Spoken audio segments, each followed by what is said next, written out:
Good morning. These savage terrorist attacks in Tunisia, Kuwait and France yesterday are a brutal and tragic reminder of the threat we face around the world from these evil terrorists.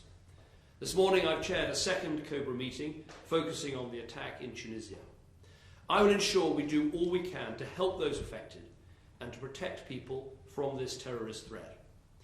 Our thoughts and prayers are with the loved ones of those who were killed or injured in the attack. We're working with the Tunisian authorities to identify a final number on the British casualties, but I'm afraid that the British public need to be prepared for the fact that many of those killed were British. We are working hard to help those in Tunisia. We have a consular team on the ground in Sousse helping those there. A further team of consular staff, police and experts from the Red Cross are arriving today to provide further assistance. And we're working with the travel operators to establish if there's anything more we can do to assist them.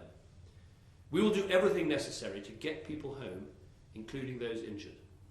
Last night I spoke to President Essebsi to thank the Tunisian authorities for their assistance and to discuss what more we can do together to tackle this threat.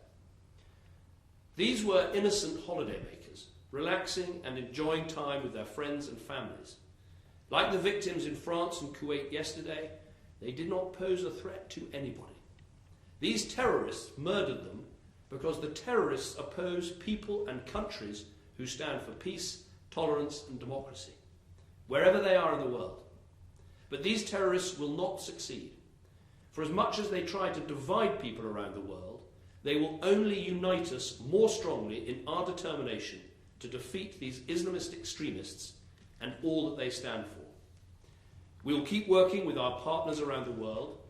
It will take time, vigilance and determination. But there is no place for these Islamist extremists in the modern world, and we will defeat them.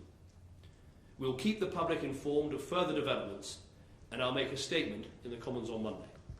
Thank you.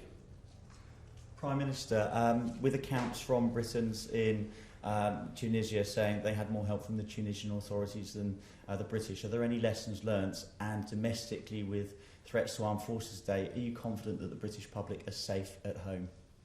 Well, first of all, on the consular assistance we give in Tunisia, one can only imagine the pain and anguish and agony of families that have been caught up in these terrible events.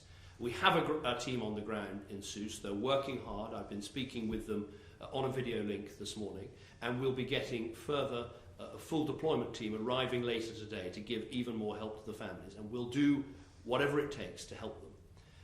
On the issue of Armed Forces Day, I mean, let's be clear, there's no doubt we face a very severe threat in our country, and we have done for many months and many years, and the level of the threat is identified independently of government and published in the proper way.